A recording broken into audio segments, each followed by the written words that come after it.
UPSC की official की में एक आंसर है जिसने मुझे सबसे ज्यादा इंप्रेस किया। Question 53. A mid-level civil servant discovers that a shortlisted contractor has a history of corruption. Her department head says, suppress it. She believes in transparency. UPSC का officially confirmed answer? Option 3 only. Limited disclosure to an oversight committee. Option 2, recommending the contractor's removal, भी wrong. यही रुक के सोचना पड़ेगा. Even doing the right thing through the wrong channel, UPSC considers it incorrect. That is a level of administrative precision that most aspirants have never thought about. Today I am breaking down all the polity and ethics questions from UPSC Prelims 2026 with officially confirmed answers and the pattern behind each one. Hi, I am Rahul Tajnekar, your own UPSC mentor and coach, director of Rahul Sir's IS Academy Nagpur and author of the book Ethics, Integrity and Aptitude, an ultimate guide to score 160 plus marks in GS Paper 4.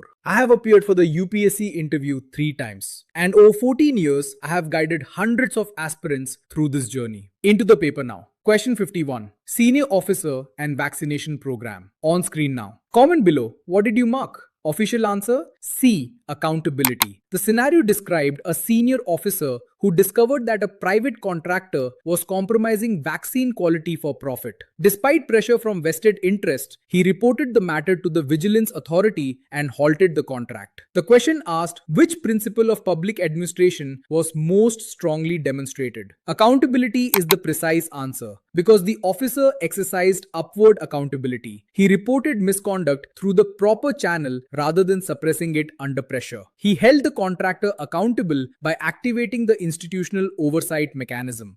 Esprit de corps, team spirit, was not relevant here.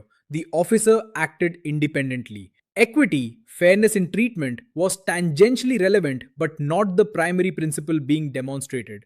Delegation, assigning authority downward, had no application to this scenario. For 2027, public administration principles must be understood in relation to real governance scenarios. The ability to match a principle to a situation, not just define the principle, is what UPSC tests. Question 52. Multi-ethnic district waste management conflict. On screen now. Comment below. Official answer A. Statements 1, 3 and 4 only. Statement 2 claimed the government should move ahead with the project without delay to address urban health concerns which outweigh the sentiments of a small group. Officially confirmed wrong. And this is important to understand clearly.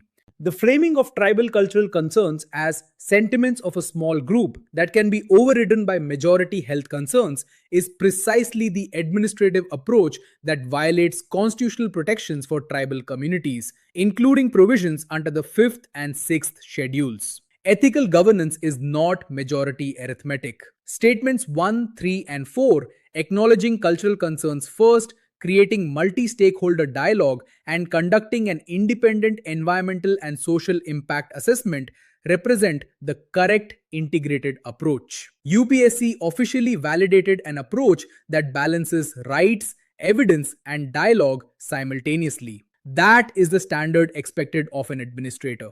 Question 53. Miss X and the contractor disclosure dilemma. On screen now. This is the most significant ethics question in the paper. Comment below, what did you mark? Official answer? B. Statement 3 only. The 3 options were 1. Immediately disclose information to the project committee and the public. 2. Recommend removing the contractor from the shortlist. 3. Propose a limited disclosure to an oversight committee while keeping it confidential from the public for the time being. UPSC officially confirmed only option 3.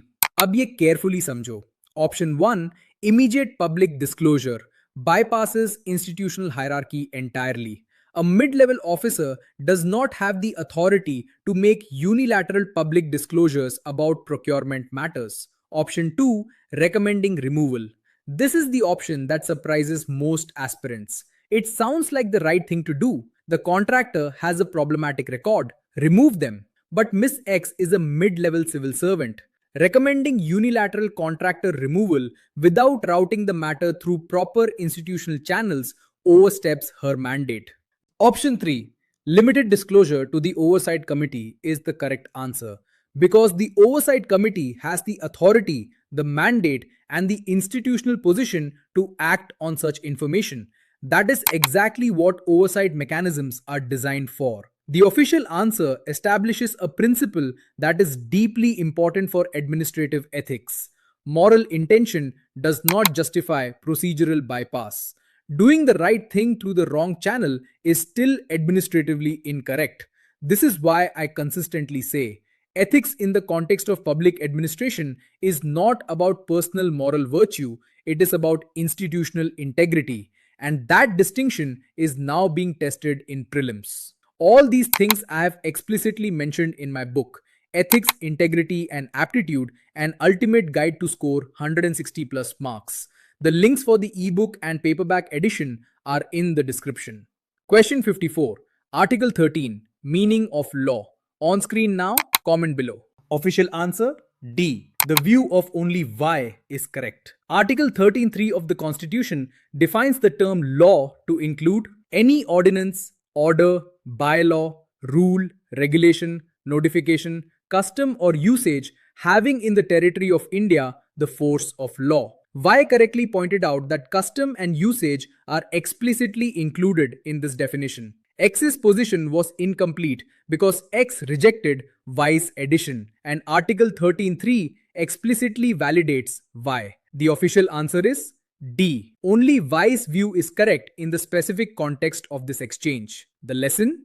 Article 13(3) is a definitional provision that goes significantly beyond what most aspirants assume. Custom and usage having the force of law are constitutional law in India. That inclusion has significant implications for legal pluralism. Isko note karo, it will appear again. Question 55. Constitution of India, no article claims. On screen now. Comment below, what did you mark? Official answer, B. There is no correct statement. All three statements were wrong. Statement 1. There is no article naming the Constitution as Constitution of India. Wrong. The Constitution does identify itself formally. Statement 2. There is no article specifying that the Indian Independence Act 1947 and Government of India Act 1935 stand repealed. Wrong. Article 395 explicitly and specifically repeals both acts. Statement 3. There is no article mentioning 26 January 1950 as the commencement date. Wrong. Article 394 deals with commencement provisions. UPSC constructed all three statements as false negative claims. There is no article that. All three were false. All three articles exist. ये UPSC का classic technique है. Testing not just whether you know a provision exists, but whether you know it precisely enough to identify a false no article claim. For polity, the level of precision required is not I know this broadly. It is I know the specific article and exactly what it says. Question 57. SC and ST constitutional provisions. On screen now, comment below. Official answer A. Two correct statements including statement 2. Statement 1 claimed that provisions for tribal areas in Assam, Meghalaya, Tripura and Mizoram are under the 5th schedule. Officially confirmed wrong. These four northeastern states fall under the 6th schedule, which provides for autonomous district councils and regional councils with significant self-governance powers. The 5th schedule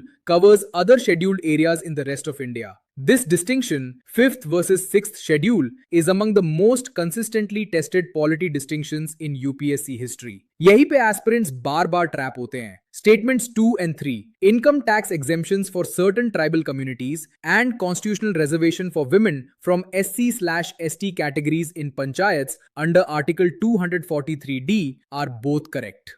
Question 58. Starred and unstarred questions in Parliament. On screen now, comment below. Official answer C. Only one correct statement. Statements 1 and 2 were exact reversals of each other, and both were wrong. Statement 1 said, unstarred questions receive oral answers. Wrong. Starred questions receive oral answers. Statement 2 said, starred questions receive written answers. Wrong. Unstarred questions receive written answers. Statement 3. No supplementary question can be asked on an unstarred question. Officially confirmed correct. Supplementary questions are only possible when a question has an oral answer, which only starred questions receive. The examination technique here, notice that statements 1 and 2 contradict each other. If one is true, the other must be false. But both turned out to be false, which means only C or D was possible, and identifying statement 3 as correct confirmed C. Good elimination strategy saves marks even with partial knowledge. Question 59. Committee on Welfare of SC and ST. On screen now. Comment below. Official answer? D. There is no correct statement. All 4 statements about this parliamentary committee were officially confirmed wrong. The composition, the appointment of the chairperson, ministerial eligibility, and term duration, all 4 were incorrectly stated. The correct composition is 20 members from Lok Sabha and 10 from Rajya Sabha, not the reverse as stated in the question. UPSC confirmed D. This is the level of specificity required for parliamentary committee questions. Now the complete analysis. 8 questions. Polity and Ethics. Official key, 3 unmistakable patterns. Pattern 1. Ethics case study reasoning is now a prelims requirement.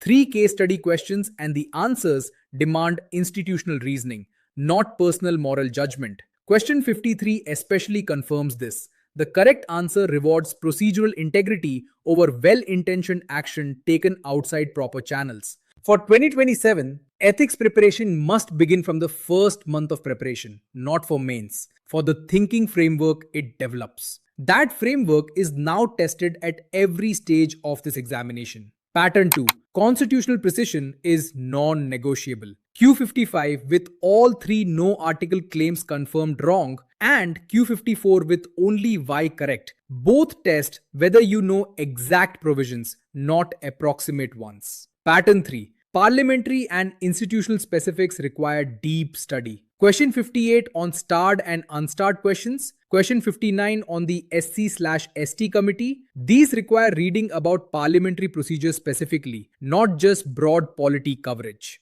3 things before you move on. Tell me in the comments. Q53 specifically, did you mark option 2, option 3 or the combination? I want to understand how many aspirants correctly identified that recommending contractor removal was itself procedurally incorrect. Write below. And if you want to understand how to build the institutional ethics reasoning framework that UPSC is now testing and how to integrate it into your overall preparation, book a one-on-one strategy session with me. The link is in the description. Download our free daily current affairs app, link in the description. Previous video, Geography and Ecology, including the Sutlej correction and the mangrove ecology trap. Link right here. Next video, Economy, where UPSC's official key confirmed that 12 economy questions were essentially 12 current affairs questions. M1 exchange, sustainability bond, RWA tokenization, none of these are in any standard textbook. That video tells you exactly what economy preparation needs to look like for 2027. I am Rahul Tajnekar. Administrative ethics का मतलब सिर्फ नियत नहीं, process भी है. I'll see you in the next one.